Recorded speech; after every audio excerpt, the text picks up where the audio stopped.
everyone. Thanks for tuning in to Talk It Out with Pratika Karkwa, a place to hear stories, experiences, and impact in the fields of mentoring and mental health. These two are important causes for today's youth. I'm your host, Pratika Karkwa, a current high schooler who is a passionate advocate for these causes and is here to provide you with a place to hear and learn from the inspiring experiences of our guests. We have here with us today Mr. John R. Miles, a leader in the fields of behavior change, health, and wellness. He transitioned from the U.S. Navy to senior executive roles in the Fortune 50 and has a lot of experience and insight in the real world. He is not only a powerful advocate for personal growth and leadership, he also shares authentic stories to connect with his audience, relating personal anecdotes and wisdom to make information about well-being more widespread. He now runs a successful media company, Passion Struck, consisting of his wonderful podcast called Passion Struck, a leading show and #1 alternative health podcast. And he has his latest book, Passion Struck, 12 Powerful Principles to Unlock Your Purpose and Ignite Your Most Intentional Life. Mr. Miles, I'm so inspired by your work. Thank you for joining us today, and we're excited to dive deeper into health and well-being with you. Oh, Pratika, thank you so much for having me. It's an honor to be here. Thank you. So, Mr. Miles, can you start off with sharing your journey to our listeners? I know you started off in the Navy, then worked in Fortune 50, but what was your turning point to create Passion Struck and really share the power of health and well-being to the greater community? If you have any specific anecdotes or stories to share, then feel free to do that as well. Yeah, so I think growing up, I had always had examples, whether it be my grandfather or my father, of people who took a pretty linear path to their career. And one of the things that makes my life different is it's been a very non-linear career, meaning I think so many of us are told, go to high school, go to college or a trade school, get out, start working for a company, maybe change a couple times, have kids along the way, etc. And I think people would think my career is interesting because I have been a consultant, I've been an entrepreneur, I've been a Fortune 500 executive, I've been an influencer, I've been a podcaster, I've been a YouTuber, I've been an influencer. So there are many different dynamics to my career, but I started out going to the Naval Academy and was the first person from my high school to go in, I think, 3 decades when I went. And I did it because I really was interested in leadership and understanding how can I cultivate that in myself and in others. And I thought there's no better place to do that than one of the service academies. And growing up, I had always wanted to have a career that was action oriented, meaning I didn't want to just sit behind a desk. Yeah. And I thought that the military would offer that to me, and it very much did. So coming out, I worked for the National Security Agency, and it was a really fun job because it exposed me not only to kind of everything that the NSA did, but to cybersecurity and those sorts of things. And the only reason I got out of the military was because I got an appointment to go to become a special agent with the FBI. And it was just a thrilling opportunity for me. And unfortunately, 3 or 4 days before I was supposed to go, life sometimes gives you lemons and you've got to adapt. And my class was canceled because Congress couldn't pass a budget. I was naive in my 20s thinking that this was going to be a short-term thing. It turned out to be almost 4 years later. Wow. And so I was forced to go into a plan B that I never expected. And by the time this had happened, we had already moved to San Diego. I had a 1-year-old. I was studying for my MBA. I was married. Oh, wow. And the opportunity kind of passed it by. So this led me into a complete different career path that I never expected. And I ended up spending about 6 years in management consulting. I was with a company called Arthur Andersen when a company called Enron out of Houston had one of the largest downfalls in corporate history. And the entire company I was with, Arthur Andersen, was taken down, 80,000 person firm, because of their role in Enron. And so again, I found myself in the unexpected place of really having no plan B and having to quickly adapt. And this led me into industry. So I ended up getting a job with a company called Lendlease based in Australia. Probably a lot of your listeners have never heard about it, but at the time it was about $15 billion in revenue, and they were a financial services and construction management company. And then from there, I went to a couple companies that they would have heard of, Lowe's Home Improvement and Dell Computers. Yeah. And after leaving Dell, I just felt inside of me that I wasn't doing what I was meant to do. And so I started to pivot and I went into the world of private equity thinking that that would be the avenue for me. I spent about 6 or 7 years there, still feeling unfulfilled by what I was doing. And I was an operating partner within private equity, and I was also playing a role leading many of their portfolio Hmm. companies. And I just felt inside that I was really empty and didn't feel significant. And it was this profound emptiness that made me realize that there's so many other people who feel this way. And that's really what led me to start Passion Struck and doing everything that I'm doing now.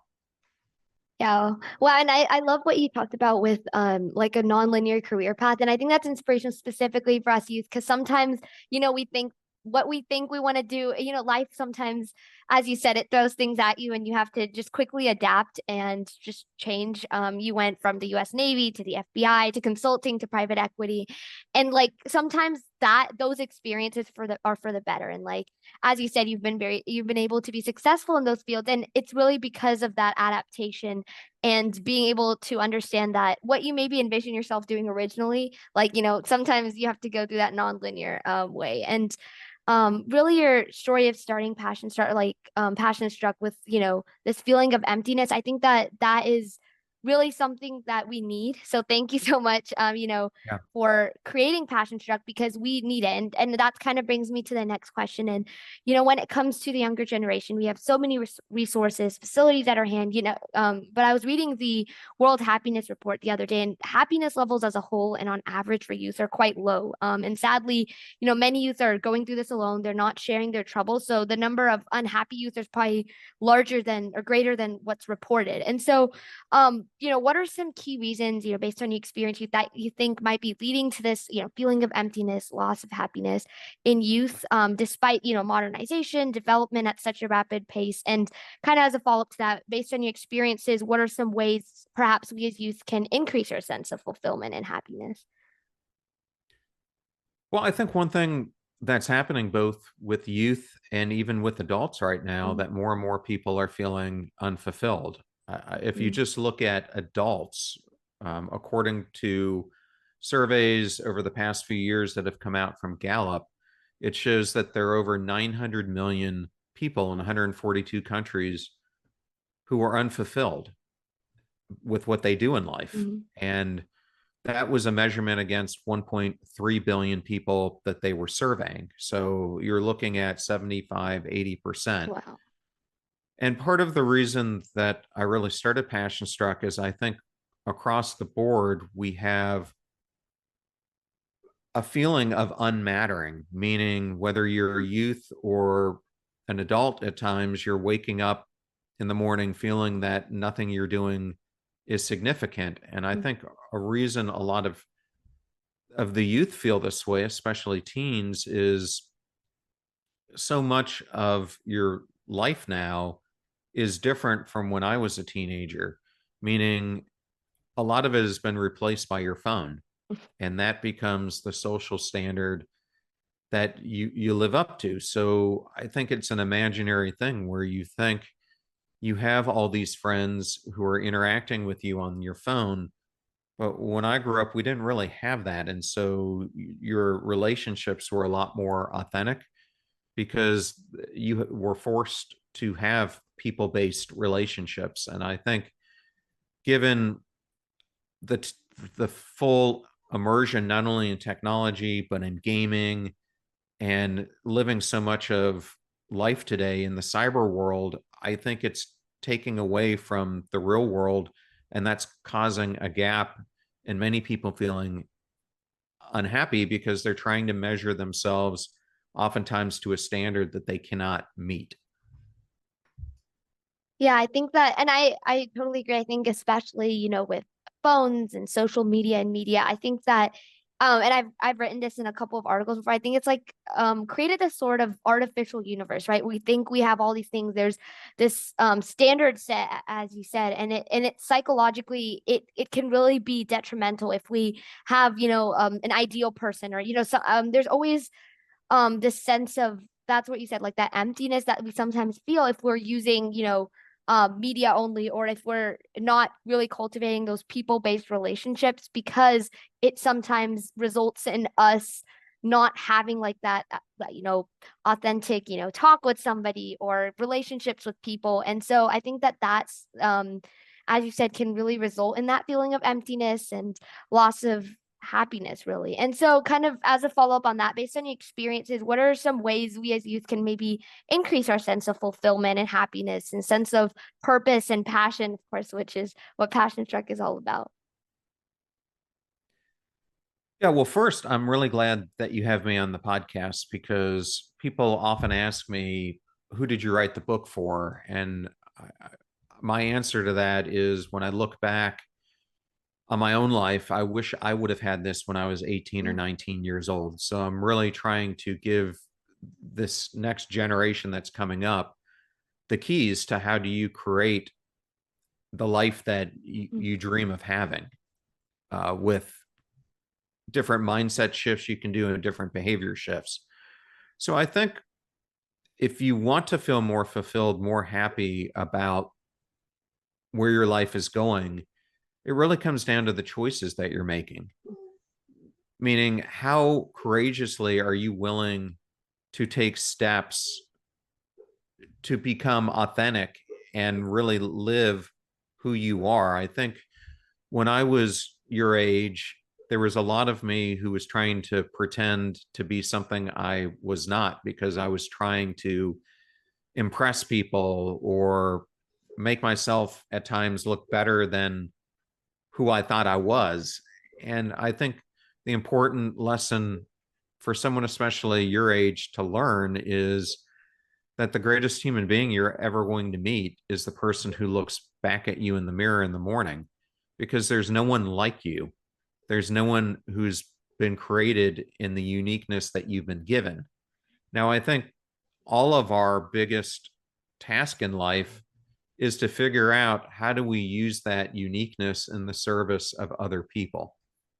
And I think that is one of the most important things you or I or anyone can do is how do you find a problem that you're uniquely called to solve, whether that is solving a major health issue, whether that's solving an entrepreneurial pursuit, whether that's solving a religious pursuit. It's really finding something that you're compelled to do, that you're passionate about, that impacts others in a positive way. And an author I really like is a gentleman named Dacher Keltner, who's a professor at at University of California, Berkeley, who's been studying compassion and awe, AWE, for almost 30 years. And it's interesting because when we think about experiencing awe, we typically think about it maybe if we're older, the birth of a child, or looking out at the Grand Canyon, or some piece of majestic beauty that we see. And what he found that was really profound to me is we can find awe in those manners, but the greatest opportunity to finding awe in our lives is by either performing or witnessing an act of kindness that one does to another human being, meaning it's moral beauty that really brings happiness and awe and contentment. So I think that's such an important lesson is we tend to try to overcomplicate our search for finding awe or finding happiness in life. And it really comes down to the daily choice mhm. that we can make to be kind to someone, to be authentic in who we are, And I think when we look in the mirror, the other thing we have to realize is that the greatest critic we're ever going to find in life is also ourself. And the biggest critic that we have is when we don't think we're good enough or that we've been created with the right amount of skills or something else. And it's all a fallacy. Mhm. Anyone can be whatever they want, but you've got to lean into what makes you different, what makes you courageous, what makes you who you are and brings you joy in life and makes you want to be kind to others. Yeah, I love that. And I think especially, when you talked about like there's only one piece of you in this world, right? And I think sometimes it's easy to get caught up in comparing ourselves to others and all that. But what you talked about with your passion, your purpose, it has to come from within. Like, whatever you feel you're calling to do, yours is of course passion struck, spreading this knowledge and insights to, people like me, everyone around us where we can really promote the health and well-being cause. And I think that sometimes, whenever we have a passion or purpose, as you said, it has to come from within. Like it has to be intrinsically, yeah, that intrinsic motivation and not, extrinsically that, oh, I need to be better than someone else or I want to make money, fame. It's that inner calling, and that's what we talked about earlier too. That's what takes away that feeling of emptiness. It's what brings that sense of happiness, fulfillment, and joy in what you do. And then service, right? So service, finding a problem, solving it, and acts of kindness.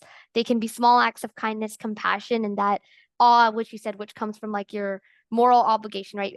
Being kind to people, serving those around you.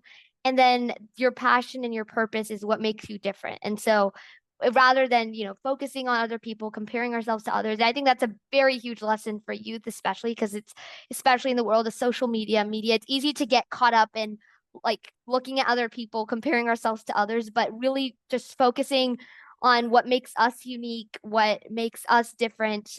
Because at the end of the day, that's where that true authenticity comes from, and that's how we can truly serve those around us and um, get that sense of fulfillment. So yeah, I love what you said about that. Well, thank Oh, you. yeah. And so in your book, Passion Struck, you have some shifts or changes that you mentioned so the reader can become his or her ideal self. One of them is shifts to live intentionally by focusing on what truly matters and stepping into your significance. So in this podcast, we love the power of storytelling. So do you have like any anecdote or instance of how you have embodied this principle in your life and or like of how this change in someone else's life has been very beneficial for their well-being? Yeah, so the whole book is really Mhm. about the importance of being intentional. And Mhm. the way I like to describe intentionality is maybe I'll give this example since you asked for a story. I, when I was at the Naval Academy, I was selected to become a member of the brigade honor staff. And you can think of this staff almost like we're attorneys in a better sense, except instead of practicing the law, we're more like a judge overseeing the process Oh, I see. of people coming before us. Okay. And when I was there, the honor code was pretty black or white. You either did it or you didn't. And if you did it, you were kicked out. It's become a little bit more liberal now, meaning that there are different severities of honor violations, and Mhm. some you can redeem yourself, some you can't. But typically, because of the severity of the consequences, you wouldn't see that many honor cases in a year. So it was a nice honor to have. And it was kind of a cushy job because you might have in a whole year, maybe 4 or 5 honor boards. Mhm. My year, I came back from Christmas vacation to find that we were on the cusp of the largest cheating scandal that had ever happened in the Academy's history. Oh, wow. Somewhere in the neighborhood of 4 to 500, almost half the class had cheated on their electrical Oh, engineering final exam. And this was the class right underneath me. oh. And this went into this huge process. And for me, it took up pretty much all of my time the second half of my senior year in college, which was a real drag, I have to tell you. when you finally have the opportunity at a service academy to go out and enjoy your To weekends and your relax. time, Yeah. and you can't. But it was also very stressful because a lot of the people who were being put on trial were people that I knew. Oh.